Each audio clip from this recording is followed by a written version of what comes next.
Allah wa adaman nafa'a bihi wa bi barakati ulumihi wa bikum fid dharaini amin amin ya rabbal alamin. Alhamdulillah, puji syukur kehadirat Allah Subhanahu wa taala. Pada kesempatan malam hari ini kita bisa berkumpul lagi di tempat yang mulia ini dalam rangka kita mentakmirkan masjid ini. Semoga langkah Bapak semua mendapatkan cucuran rahmat dan barokah dari Allah Subhanahu wa taala.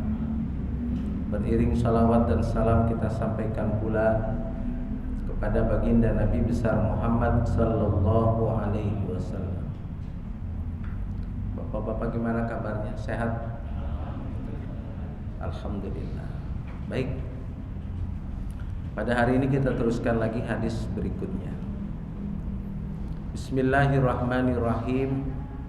An Abi Sabit wa qila Abi Sa'id wa qila Abil Walid Sahal bin Hunayf wa huwa badriyun radhiyallahu anhu anna an-nabiyya sallallahu alaihi wasallam qala man sa'alallahu ta'ala syahadata bisidqin ballaghahu Allahu manazila syuhada'i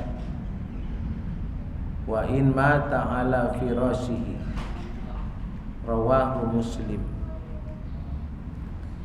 An Abi Sabit, dari Abi Sabit, wakila, dan menurut kabarnya yang lain namanya Abi Sa'id, wakila Abil Walid, dan menurut kabarnya itu namanya Abil Walid, yaitu Sahal bin Hunayf. Sahal bin Hunayf. Wa huwa badriyun. Ini Abi Sabit, orang yang pernah ikut perang Badar. Radhiyallahu anhu, semoga Allah meridhoi kepada Abi Sabit. Anna Nabiyya sallallahu alaihi wasallam qala, sesungguhnya Nabi Muhammad sallallahu alaihi wasallam qala, pernah bersabda, man sa'alallaha ta'ala syahadata, barang siapa yang dengan sungguh-sungguh dia memohon kepada Allah untuk mati syahid, syahadah, mati syahid, bisidqin, dengan sungguh-sungguh, ballaghahullahu manazila syuhada'i, maka niscaya Allah akan mengabulkan permohonannya untuk sampai tingkat orang yang mati syahid. Wa in mata ala firasihi, sekalipun dia mati di atas tempat tidurnya. Rawahu Muslim, hadis ini diriwayatkan oleh Imam Muslim. An Abi Sa'id, dari Abi Sa'id, dia dikatakan mendapat julukan Al-Badri. Badriyu itu artinya orang ini pernah ikut perang Badar. Badriyu pernah ikut perang Badar.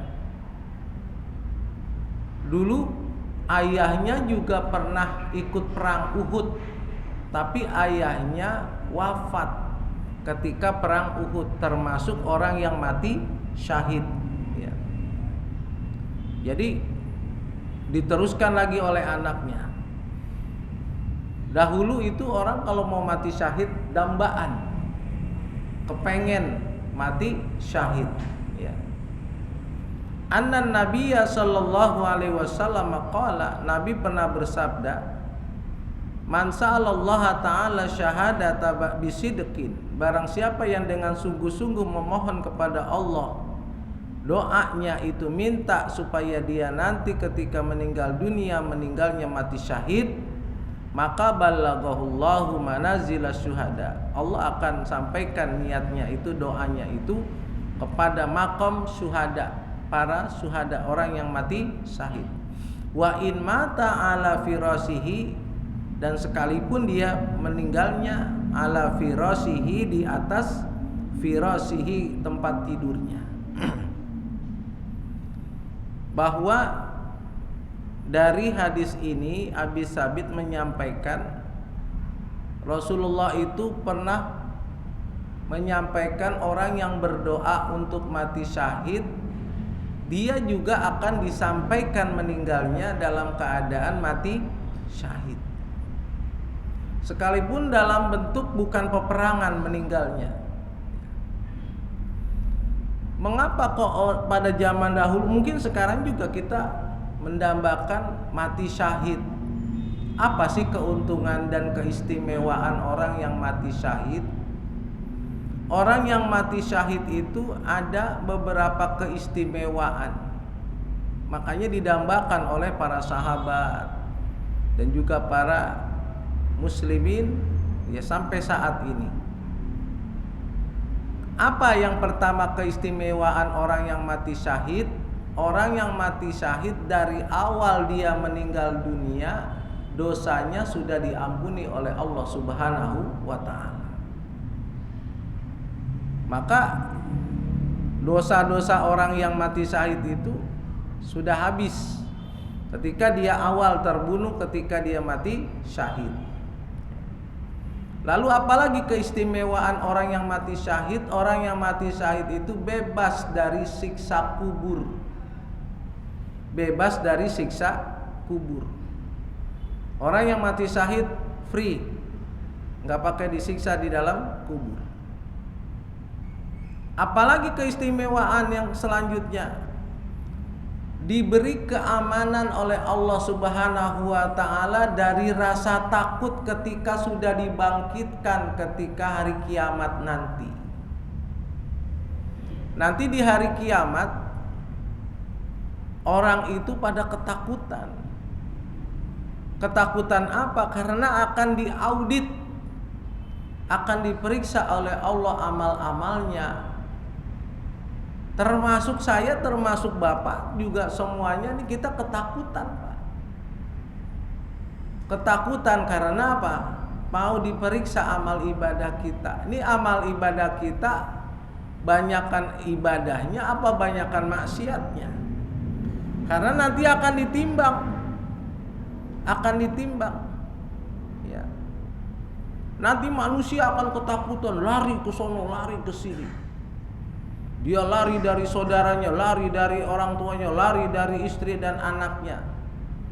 Kenapa? Likulli imri'in minhum yauma idzin sya'nu yughni. Tapi kalau orang yang mati syahid ketika dibangkitkan pada hari kiamat, dia nggak ada rasa takut. Apa yang mau dia apa yang mau diaudit? Dosanya udah nggak ada. Dosanya sudah tidak ada. Ya. Karena sudah diampuni ketika baru saja meninggal dunia. Dan apalagi keistimewaan orang yang mati syahid itu terakhir nanti di akhirat dia mendapatkan mahkota dari Allah Subhanahu wa ta'ala. Makanya doktrin-doktrin kaum Khawarij sampai ke doktrinnya para teroris yang sekarang ini berani ngebom dirinya. Karena apa? Karena di doktrin kalian nanti di surga akan mendapatkan mahkota karena sudah jihad, karena sudah mati syahid. Beda mati syahidnya sama orang-orang teroris sekarang ini, Pak. Maka orang-orang yang mati syahid itu mendambakan dia akan apa? Mendapatkan mahkota nanti di dalam surga. Orang yang mati syahid ini termasuk orang yang ya kalau bisa nggak usah dimandikan lagi jenazahnya. Kenapa tidak dimandikan lagi? Karena darahnya itu darah yang baik. Ya. Maka tidak usah dimandikan lagi. Orang yang mati syahid itu ya dia nggak perlu lagi dimandi. Ada dua yang tidak usah dimandikan lagi. Pertama orang yang mati syahid. Yang kedua adalah bayi yang mati keguguran, lagi keguguran, baru 7 bulan keguguran, 6 bulan keguguran, ya pokoknya bayi yang keluar tanpa ada rasa nangis, tidak nangis, maka bayi itu nggak usah nggak usah dimandi, ya nggak usah dimandi. Jadi ada 2 itu. Jadi orang-orang yang mati syahid nanti di akhirat dia akan apa? Tenang, nggak ada rasa takut. Ketika ditimbang udah pasti itu amal ibadahnya pasti banyak daripada dosanya, karena dosanya sudah diampuni. Ya. Kalau kita kan masih apa? Masih rasa was-was kita nih, banyak apa nih? Ya. Ngebohong banyak, ngomongin orang iya. Ya. Sholat di sholat. Ya. Nyari sendal yang bagus iya. Jadi begini Pak, saya pernah ceramah ya waktu di acara Haul Pak Haji Sadi Gatot. Jadi nanti di akhirat memang ada Pak orang yang dia itu amal ibadahnya sama amal maksiatnya draw sama, ya sama. Jadi itulah mereka yang disebut dengan Ashabul A'raf. Ashabul A'raf itu adalah orang-orang yang tertahan masuk ke dalam neraka karena dia punya amal kebaikan yang sama. Dan mereka juga orang-orang yang tertahan masuk ke dalam surga karena mereka tertahan oleh maksiat mereka yang jumlahnya sama. Jadi drop. Dia orang-orang Ashabul A'raf ini tidak diturunkan lagi di dunia. Udah kamu turun lagi ke dunia, kamu silakan lagi berbuat, mana maksiatnya, mana ibadahnya, banyakan mana. Enggak. Nah, jadi nanti ada satu tempat namanya A'raf. Al-A'raf itu tempat yang tinggi. Tempat yang tinggi itu saking tingginya itu ketika mereka yang amal ibadahnya itu sama dengan amal maksiatnya, mereka ke atas tuh. Mereka ke atas. Dan mereka menyaksikan orang-orang masuk ke dalam surga. Dan juga mereka menyaksikan orang-orang yang masuk ke dalam neraka. Ini diterangkan di dalam surat Al-A'raf ayat 46. Mereka itu tertahan masuk ke dalam surga, ada yang juga tertahan masuk ke dalam neraka. Maka ketika mereka melihat orang-orang yang masuk ke dalam surga, mereka akan apa? Memberikan salam. Ya. Dan juga mereka histeris ketika melihat orang-orang yang masuk nyemplung ke dalam neraka.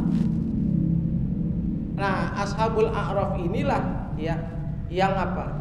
Yang nanti pada akhirnya mereka itu dimasukkan oleh Allah Subhanahu wa taala dengan rahmat Allah masuk ke dalam surga. Jadi nanti akan masuk ke dalam surga Ashabul A'raf itu. Makanya nanti mereka itu masuk ke dalam surganya terakhir. Ya. Jadi terakhirnya bagaimana? Mereka itu ketika sudah orang-orang yang masuk surga sudah habis, mereka ada yang masuk neraka juga sudah habis, maka mereka baru dimasukkan oleh Allah ke dalam surga. Tapi sebelum dimasukkan ke dalam surga, mereka semuanya dimandikan oleh Allah Subhanahu wa taala, digiring ke suatu sungai. Ada namanya Sungai Hayat. Ada Sungai Hayat. Sungai Hayat ini adalah sungai itu dinding-dindingnya itu terbuat dari emas, terbuat dari intan permata. Jadi tebing-tebingnya itu intan permata, emas. Itu namanya Sungai Hayat. Orang-orang yang turun dari A'raf dimandikan dulu situ oleh Allah Subhanahu wa taala. Kemudian mereka apa? Mereka dimasukkan ke dalam surganya Allah Subhanahu wa taala. Ya, Ada. Jadi cerita orang yang apa namanya, yang draw itunya, amal ibadahnya itu ada di dalam Al-Quran. Jadi kalau ada bapak iseng nanya, kalau amal ibadah kita sama gimana dengan amal maksiat kita? Ya ada ceritanya itu di Al-Quran. Ya, dimasukkanlah itu ke dalam apa? Surganya Allah Subhanahu wa Ta'ala. Nanti orang begini Pak,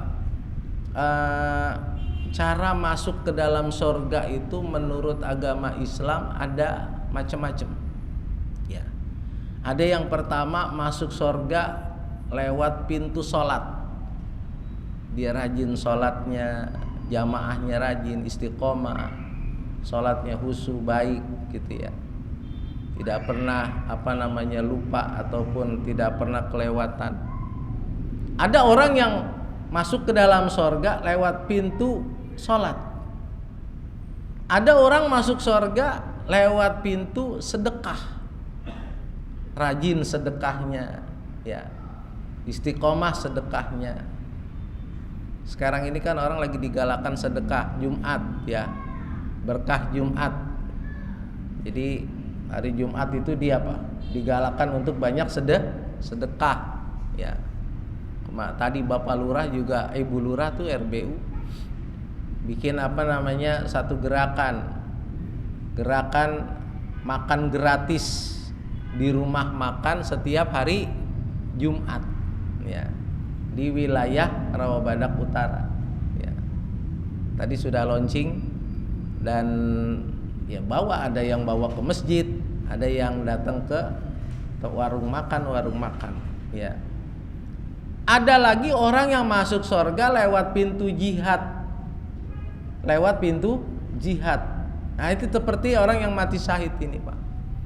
Orang yang mati syahid ini dia masuk surga lewat pintu jihad. Ada orang masuk surga lewat pintu royan, pintunya orang yang rajin puasa. Masuk lewat situ. Ada orang yang masuk pintunya dari pintu haji, masuk surganya dari pintu haji.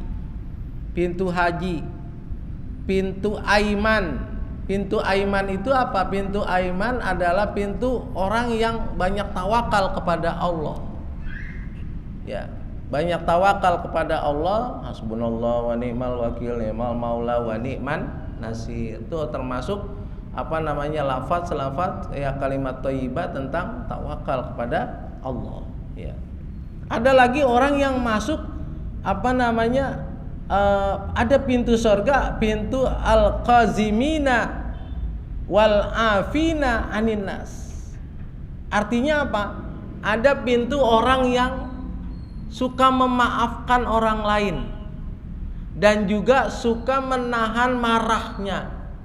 Ketika dia di dunia, orang itu nggak pernah marah, sabar aja. Walaupun banyak yang jolimin dia.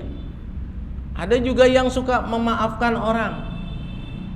Dan terakhir ada pintu surga, ya, yang diperuntukkan dari pintu pertaubatan. Orang yang maksiat, kemudian dia tobatan nasuha, kemudian tobatnya diterima oleh Allah, maka dia masuk lewat jalur pintu itu. Jadi macam-macam Pak, pintu sedekah, pintu sholat, pintu puasa, ya, pintu jihad, pintu haji, pintu tawakal, pintu tobat, ya, semuanya ada, ya. Jadi kita nanti mau masuk mau lewat pintu mana? Pak Kasino mau lewat pintu mana? Saya mau sedekah lewat pintu sedekah. Oh silakan. Mau lewat pintu mana Pak Haji? Oh mau sholat pintu ini aja deh, pintu sholat. Nah, boleh silakan. Anda tinggal pilih. Pintu surga banyak, ya. Pintu surga banyak pilihan, ya. Jadi kembali lagi kepada masalah orang yang mati syahid ini. Apa sih yang dikatakan syahid? Syuhada. Syuhada itu artinya orang yang telah dipersaksikan keislamannya, kesolihannya dengan cara dia terbunuh di medan perang. Dia terbunuh di medan perang, itu namanya syuhada. Dan itu dambaan. Dan itu juga termasuk kalau kita doa tuh di apa namanya? Di sholat tarawih, Ada kan ya?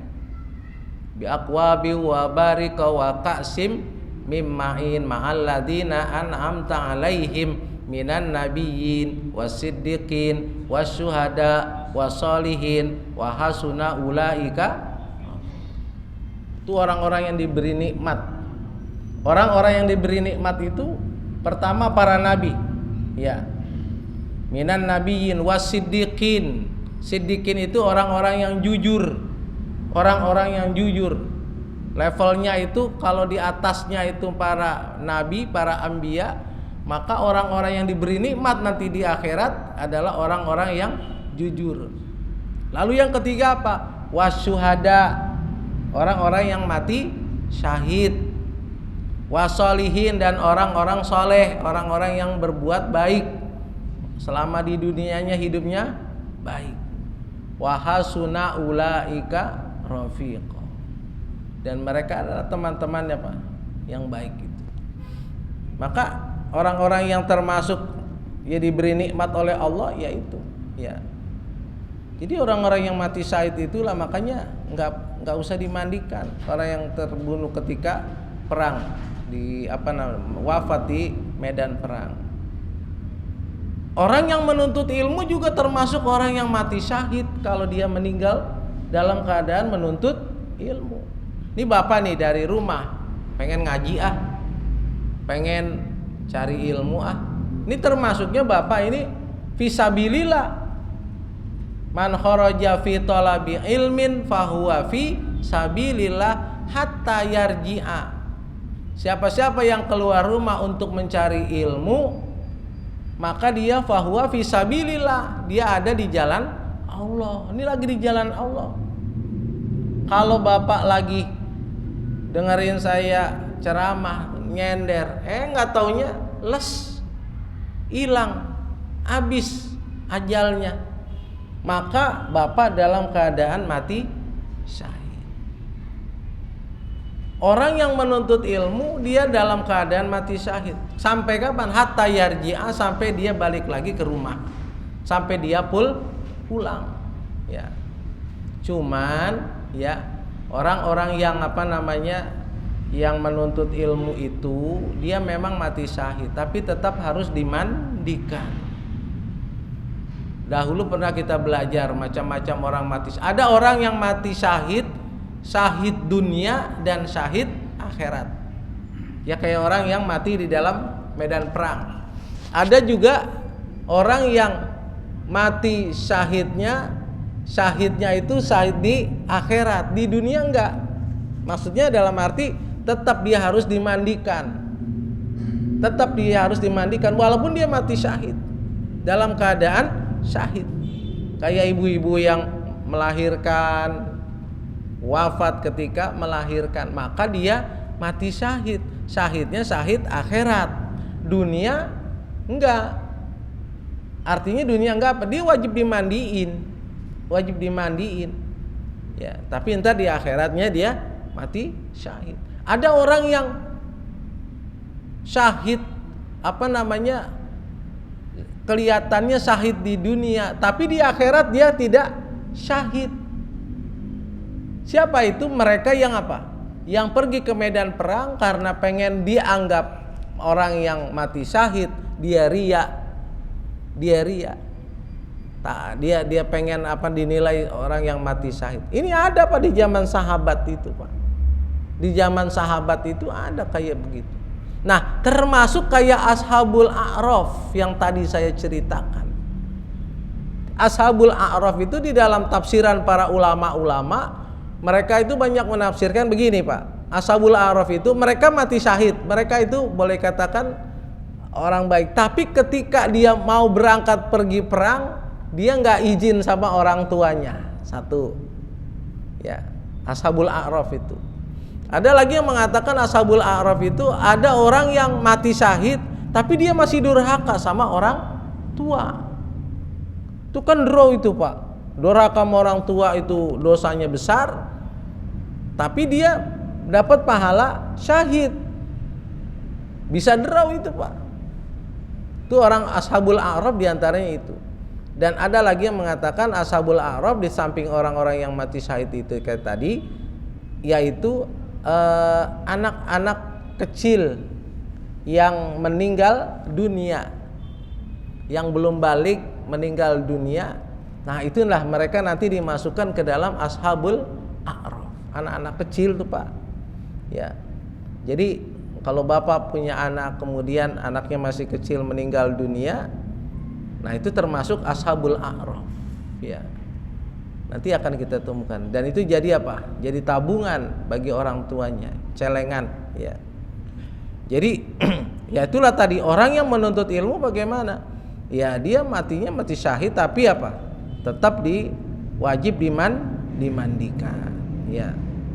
Jadi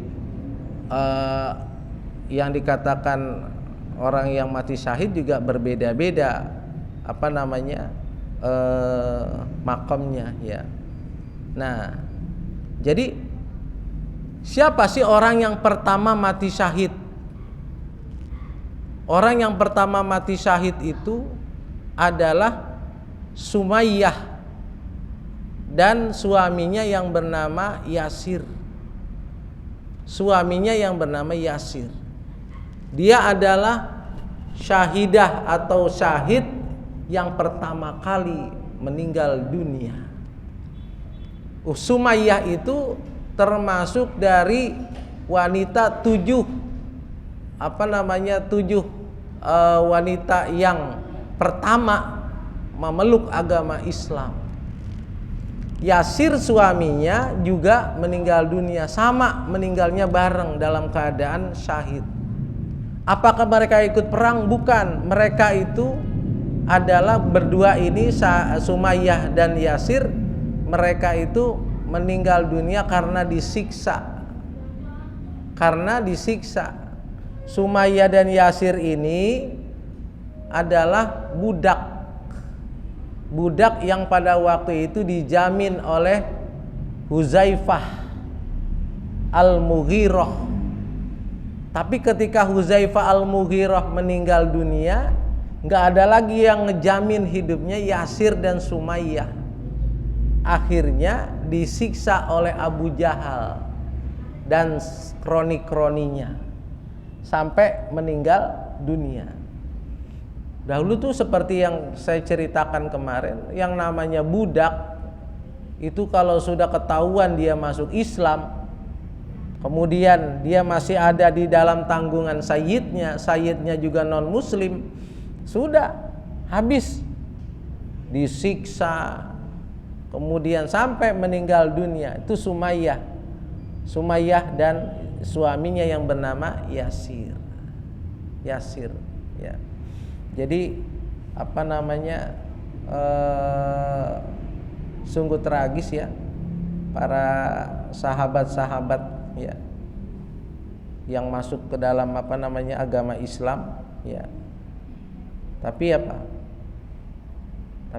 mereka itu meninggalnya dalam keadaan tragis seperti itu, ya. Jadi kayak Abu Jahal itu dulu ketika ketahuan Sumayyah itu tuannya yang menjamin Huzaifah Al-Mughirah meninggal, mereka langsung apa? Langsung eksekusi, menyiksa Sumayyah dan Yasir, ya. Mati syahid, ya. Walaupun tidak dimandikan, ya. Walaupun tidak dimandikan, mereka berdua sudah mati syahid. Jadi jenazah, Pak, kenapa wajib dimandikan? Ada beberapa hal penyebabnya. Yang pertama, jenazah itu wajib dimandikan pertama kalau dia itu sang mayit itu agamanya Islam, muslim atau muslimah. Kalau ada yang meninggal laki-laki muslim, dia orang Islam, maka dia wajib dimandikan. Perempuan muslimah, dia orang Islam, wajib dimandikan. Yang pertama, jenazah itu wajib dimandikan karena dia seorang muslim atau muslimah. Yang kedua apa? Yang kedua ada tubuhnya. Ada tubuhnya, ada badannya. Ya. Ada badannya, maka wajib dimandikan sekalipun terpotong kakinya. Ya. Ada orang sakit diabetes, Kemudian apa? Dipotong kakinya. Ya, saya dulu orang tua saya itu dipotong Pak, sampai sepaha itu. Ya, setelah itu dimandikan dan dikuburkan. Ya, walaupun hanya apa? Walaupun hanya kakinya waktu itu, karena habis operasi siang, tapi malamnya meninggal dunia. Maka wajib dia Pak, ada tubuhnya. Kalau nggak ada tubuhnya ya udah nggak usah dimandikan. Kalau nggak ada tubuhnya nggak usah dimandikan. Ya. Lalu apalagi yang wajib dimandikan? Yang wajib dimandikan itu kalau dia bukan mati syahid. Dia bukan mati syahid maka mandikan. Dan yang wajib dimandikan juga ya bayi yang apa? Yang meninggal ketika baru dilahirkan. Ya, wajib dimandikan. Anak bayi yang masih yang sudah waktunya keluar tapi ya ada kan penyebabnya, ada kelilit tali ari-ari ya kan, ada yang sudah minum air ketuban kemudian dia keluar, maka dia harus juga dimandikan ya. Jadi nah itulah orang-orang kenapa kok sebagai orang muslim juga wajib dimandikan, karena dia sebabnya muslim atau muslimah ya. Jadi begitu Pak. Ya. Jadi orang yang pertama kali mati syahid Yasir, yang kedua Sumayyah ya. Sumayyah. Jadi karena disiksa oleh kafir Quraisy pada waktu itu akhirnya meninggal dunia. Maka dalam hal ini, dalam hadis ini, siapa-siapa yang memohon kepada Allah untuk mati syahid dengan sungguh-sungguh, maka dia akan mati syahid. Walaupun bukan di medan perang, walaupun dia meninggalnya di mana? Meninggalnya di tempat tidur, ya. Walaupun dia meninggalnya di tempat tidur, maka dia akan dianggap orang yang mati syahid. Ya. Jadi dambaan dulu itu dambaan Pak. Orang yang ingin mati syahid itu banyak. Bahkan ada yang sudah mendaftar dulu ketika di zaman Rasulullah masih hidup, ketika ada persiapan mau perang, banyak anak-anak muda yang belum usianya belum akil balik sudah mendaftarkan dirinya untuk ikut dalam jajaran tentara Rasulullah Sallallahu Alaihi Wasallam. Pada waktu itu anak-anak muda yang belum balik sudah daftar, tapi Rasulullah tolak dulu, jangan, ya jangan. Nanti saja kalau sudah dewasa. Baru kalau sudah dewasa, ya sudah umurnya dan tenaganya sudah sudah bisa diandalkan, maka dijadikanlah itu tentara Rasulullah. Tentaranya ada yang aki-aki nggak? Tentara Rasulullah nggak ada, ya aki-aki nggak ada, nggak masuk jajaran ya. Kemarin itu kabar kalau ada tentara Australia asalnya dari Indonesia ya Pak ya. Tentara Australia asalnya dari Indonesia, dari Jember. Rupanya dia sudah dapat kewarganegaraan di sana. Memang kalau di luar negeri itu begitu Pak, kayak di Inggris, dia kalau sudah hidup di situ menetap 5 tahun, maka boleh dia mengajukan jadi warga negara Inggris. Kita orang Indonesia tinggal di Jerman, ya sudah 5 atau 7 tahun tinggal di sana, boleh mengajukan sebagai warga negara Jerman. Jadi yang ya boleh-boleh aja kalau dia mau jadi jadi tentaranya negara tersebut yang dia diami ya.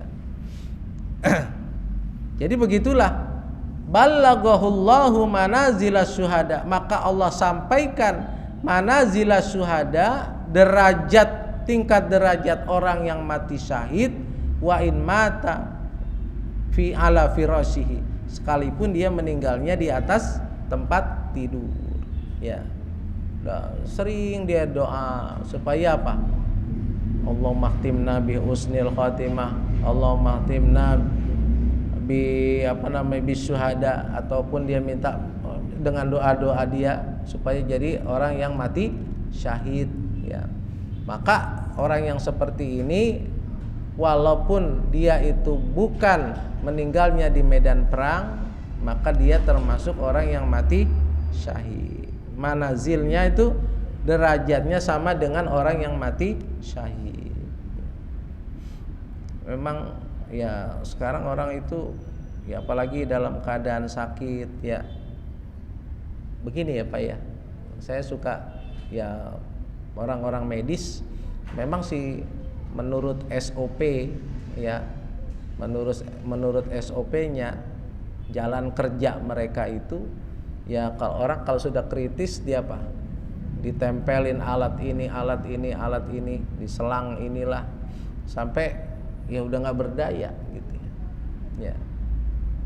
Itu pernah saya alami ketika orang tua saya keadaannya seperti itu.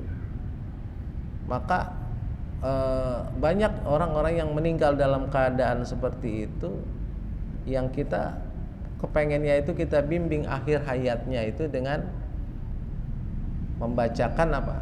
Kalimat la ilaha illallah gitu.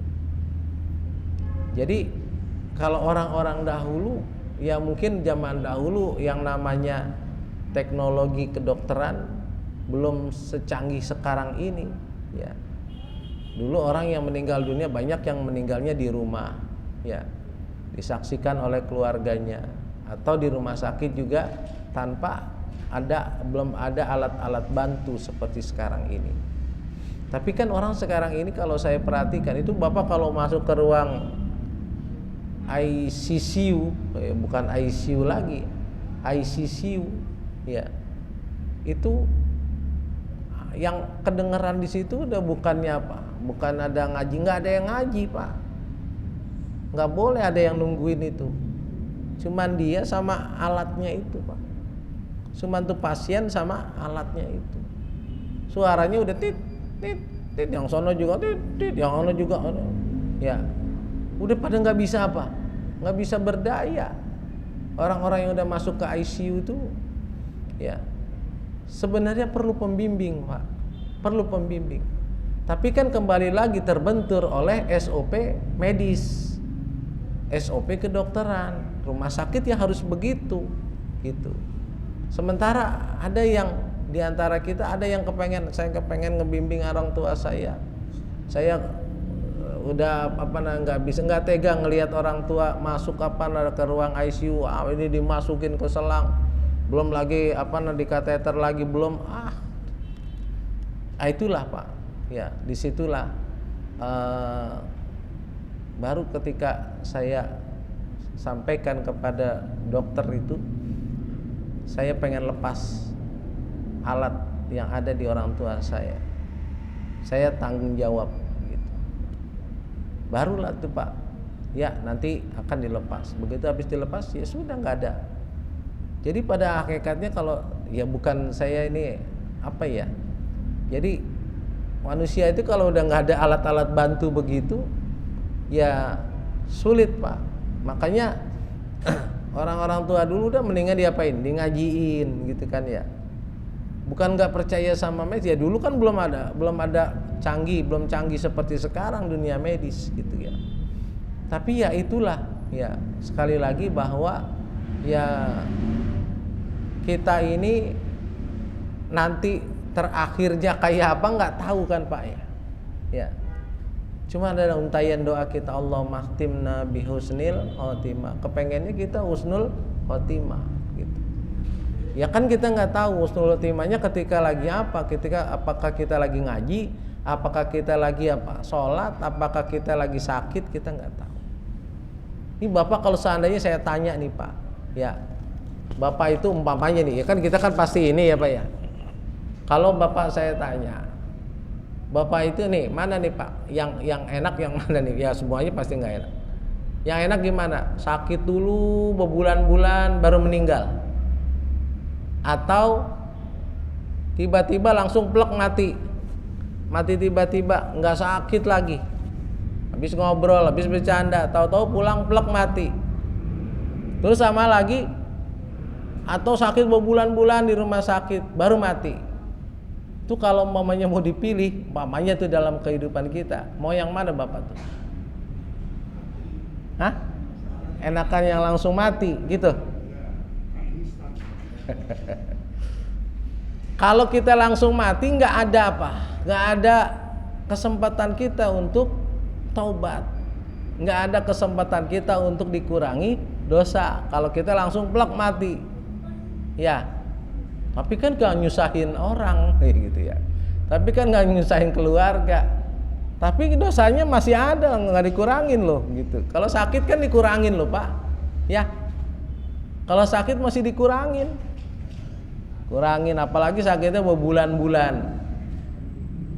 Jadi sekali lagi saya tanya, mau yang mana Bapak tuh? Udahlah yang itu aja, yang ngedadak aja. Ya udah ngedadak aja biarin. Ya mudah-mudahan ngedadak juga dalam keadaan husnul khotimah. Ya gitu kan. Ya. Jadi ini ya kita yang nggak habis pikirnya itu, nih antrian kematian kita nih udah deket apa masih jauh gitu tuh. Kan kita nggak tahu. Kita nggak tahu. Ya. Pak Ustadz, kalau yang meninggalnya kecelakaan di jalan tol mamanya, itu termasuk orang mati syahid apa enggak? Nah, ada pertanyaan kayak begitu, ya kan? Itu tadi, bahwa dia naik kendaraan itu apalagi kemana tujuannya? Kalau dia lagi ketujuannya ke tempat maksiat, ya maka su'ul khotimah. Tapi kalau dia itu di jalan tol, dia itu dalam rangka usaha, lagi mencari nafkah untuk anak istri, bisa dikatakan syahid, mati syahid. Jadi tinggal apa? Tinggal lihat konteksnya apa, dia itu kecelakaan di jalan karena apa gitu. Ya kan banyak orang Pak baru mau ngajar, ya ada yang kelindes kontainer gitu kan. Maka dia apa? Mati syahid. Ya. Wa in mata ala firasyihi, sekalipun dia meninggal di atas tempat tidur, maka makomnya dia itu sama dengan orang yang mati syahid. Wallahu a'lam bishawab. Ada yang mau nanya? Ya silakan. Waalaikumsalam warahmatullahi.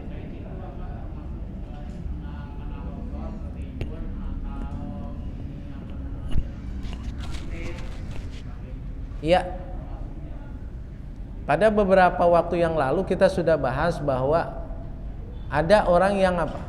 Mati syahid. Di dunia dia tidak terlihat orang yang mati syahid, tapi nanti di akhirat dia mati syahid. Di antaranya orang yang apa? Pertama yang melahirkan, orang yang tenggelam, orang yang tertimpa reruntuhan ketika ada bencana. Termasuk itu Pak.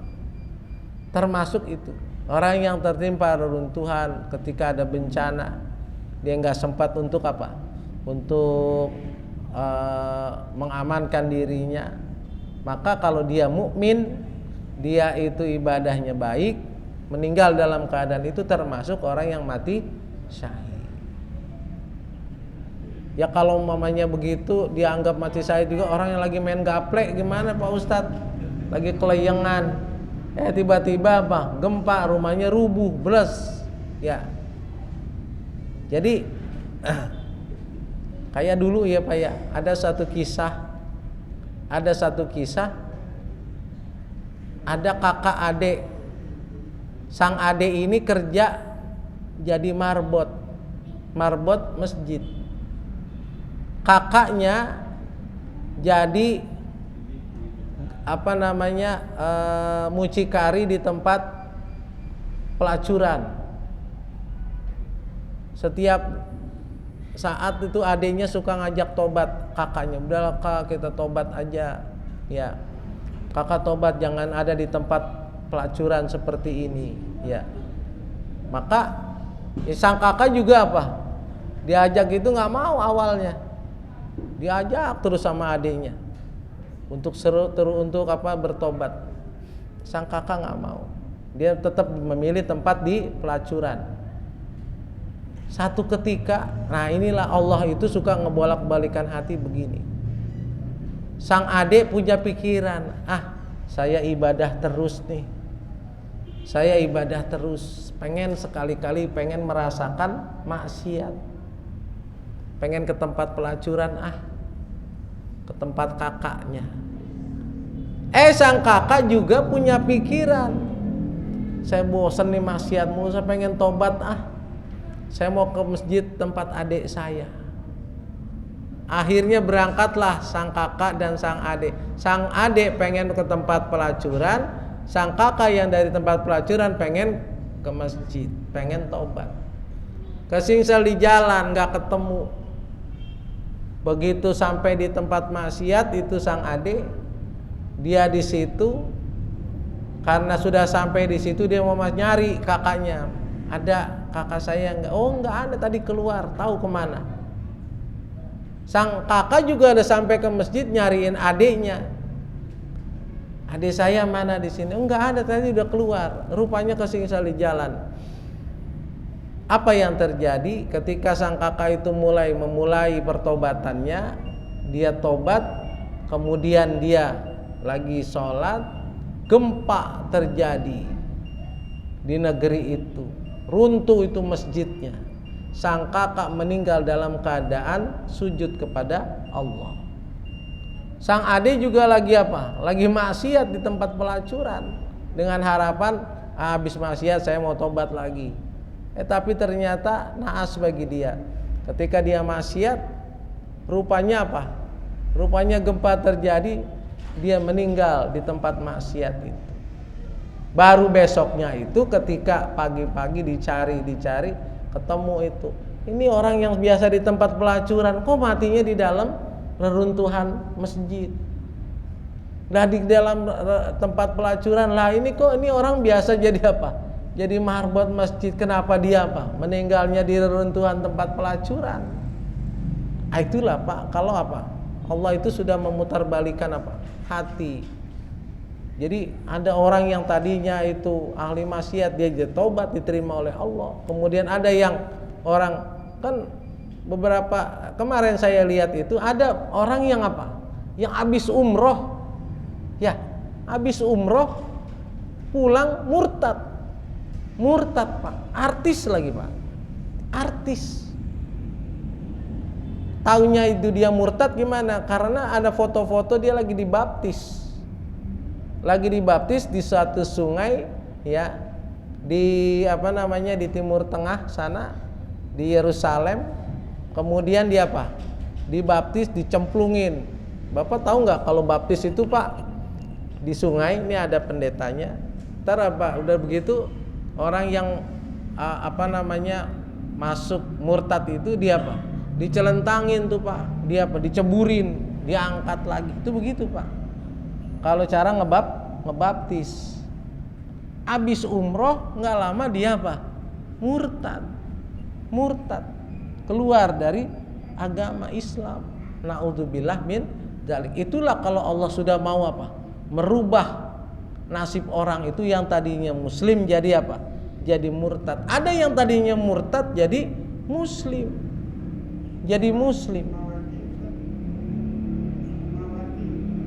Itu ya, ada yang tadinya udah Islam balik lagi ke agama dia dulu.